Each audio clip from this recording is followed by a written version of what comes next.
Good evening friend, Har Har Mahadev. એક નવા વ્લોગમાં સ્વાગત છે. અને જસ્ટ આપણે જઈ રહ્યા છીએ ડ્યુટી પર. કાલથી આપણે અહીંયા એરિયામાં ટ્રક પલટી ગયેલો છે, તો જામ લાગેલો છે મિત્રો. તો તમને બતાવીએ જામ.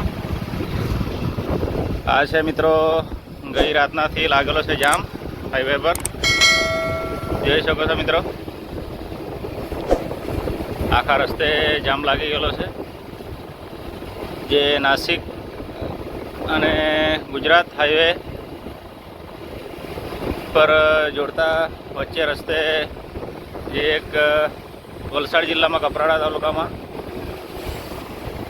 હાઈવે પર ટ્રક ફસી ગયેલો છે, એના લીધે જામ છે.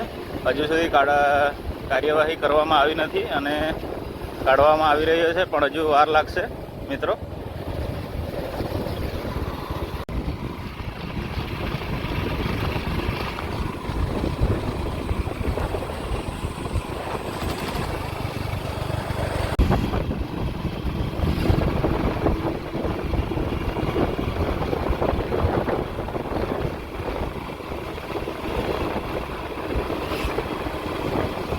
મિત્રો આ જામ છે 20 થી 25 કિલોમીટરનો, અને છેક ધરમપુરથી કપરાડા સુધી અને કપરાડાથી પેંટ સુધી આખો જામ લાગેલો છે ટ્રકોનો. અને મહારાષ્ટ્ર અને ગુજરાતને જે કોસ્ટલ હાઈવે જોડે છે એના પર આ રીતનો જામ છે. વરસાદ બહુ જ છે 2 દિવસથી, ખૂબ જ.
આ મિત્રો પાર નદી એરિયા છે, પાર નદી સુધી આવી ગયા આપણે.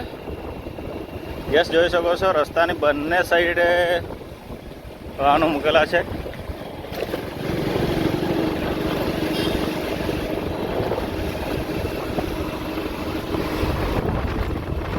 મિત્રો આપણે આવી ગયા પાર નદી, અને જોઈ શકો છો ખાલી આ પાર નદી બ્રિજ પર વાહનો નથી, આટલો એરિયા ખાલી રાખવામાં આવેલો છે.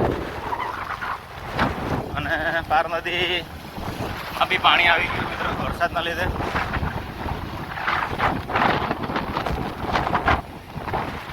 ઉપર ડુંગર વિસ્તારમાં પાણી આવવાથી નીચે નદીમાં પાણી છે હાલમાં. અને જોઈ શકો છો અહીંયાથી રસ્તા પર ટ્રાફિક છે, વાહનોની લાઈન અહીંયાથી પાછી લાગેલી છે મિત્રો.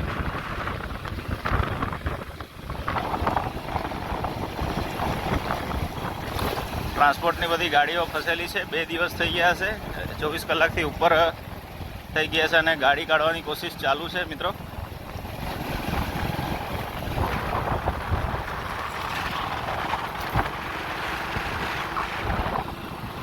અને આપણે વડખંભા એરિયામાં નીકળીએ, જોઈ શકો છો.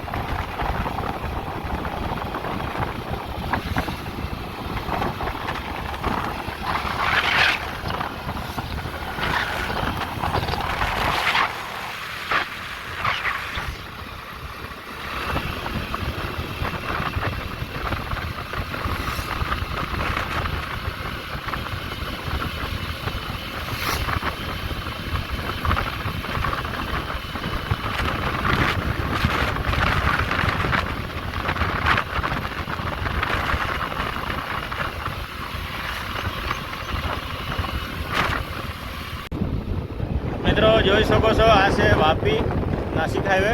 આ સાઈડે ગાડીઓની ભીડ નથી, રસ્તો ખુલ્લો છે. અને ધરમપુર હાઈવે પર જબરજસ્ત ભીડ, ગાડી બધી ફસેલી છે. તો આજના વ્લોગમાં આટલું જ મિત્રો, અને આવા જ વ્લોગ સાથે ફરી મળીશું. જો નવા હોય તો પ્લીઝ ચેનલને સબસ્ક્રાઈબ કરજો, શેર કરજો.